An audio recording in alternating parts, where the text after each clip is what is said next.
I never wanted to make a video like this.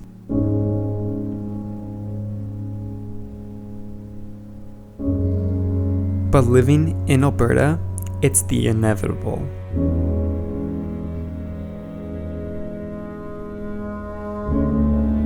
What matters is the damage that was done. And with damage to every panel this time, I didn't turn out so lucky.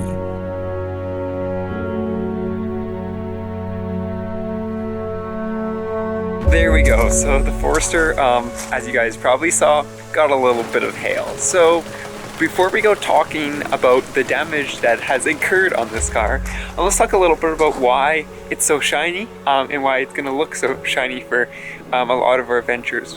Well, that's because I went ahead and actually cut and polished it super quick, like 6 hours. Not the right way to do it, but we went ahead and did that just to make it shiny and to remove all those scratches we got from our BC trip, so people could actually, or the insurance adjusters could actually see what the quality of the paint was, what the quality of the car was, because as you guys know, there was a lot of scratches and it was just really old paint. So I was planning actually to make a video of going into like the proper way to detail this and get it ready to go, but it hailed right after our last adventure and then the adjuster had to come, so I had to be super quick with that and I had to get it ready for them. So unfortunately I wasn't able to make a video, and as I said, I was doing the wrong way anyway, so it really didn't matter that much. If you are interested in the right way to detail your car, there's a video up there of the STI getting cut, polished, clayed, and all that fun stuff, so go check that out. The paint's much better anyways. But yeah, that's why the Forester is actually looking not half bad in some of these shots, besides all the hail. So now that we got that out of the way and we kind of got the rationale for why it's got polished and you guys won't get a video, let's go ahead and take a look at the damages.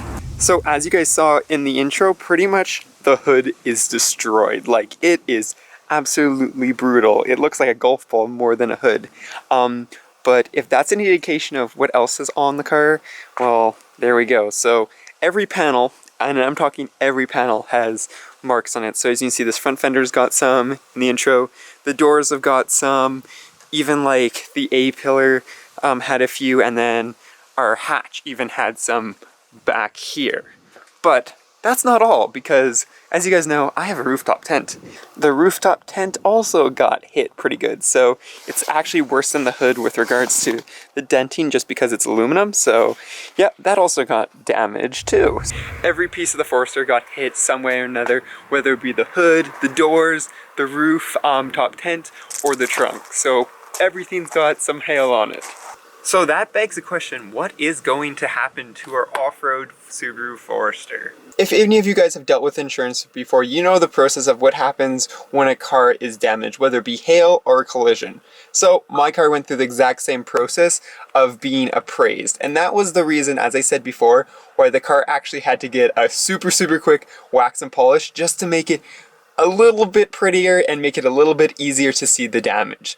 So what happens is they went and took a look at the Forester, took a look at the coilovers, which they were amazed by. They didn't even have anything to compare it to. And then they looked at the value of the car and the value of the damage. I can tell you right away, they totaled past the value of the car, no problem with the damages. So if you guys have dealt with insurance before, as I said, you will know that that means the car is a write-off. Well, what does this mean for the Forester? Well, it means I actually have two options.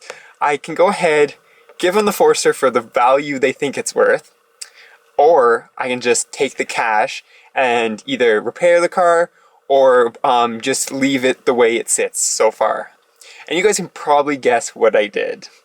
Obviously, they did not give me the appropriate value for this car because they said 400,000 doesn't even exist. So what they did is they put it for like an XT, like a base XT with no mods, which is not even close to the value of this car. And obviously I wouldn't want to let them have it anyways because we have so much work done to it and so many awesome times and so many future plans. So what I said is, give me the cash, we're going to go take the Forester. That's the plan. Essentially, they looked at it looked at the cost and wrote it off, and I said give me the cash, and we went our separate ways. So as I said, I went through this process with a STI. Obviously the STI is more value, so they went ahead and repaired it. This one, we're not going to have that waiting period. We just get to go ahead and keep on enjoying this car.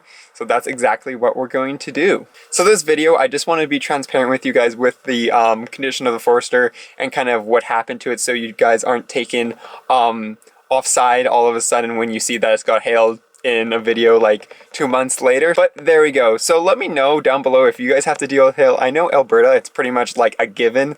That's probably why insurance is not the prettiest here. But yeah, let me know if you guys have to deal with hail and how you guys have dealt with it if your cars have got hailed on before. But that is going to be it. So until next time, which I'm pretty sure is going to be a pretty epic adventure, peace out and stay humble.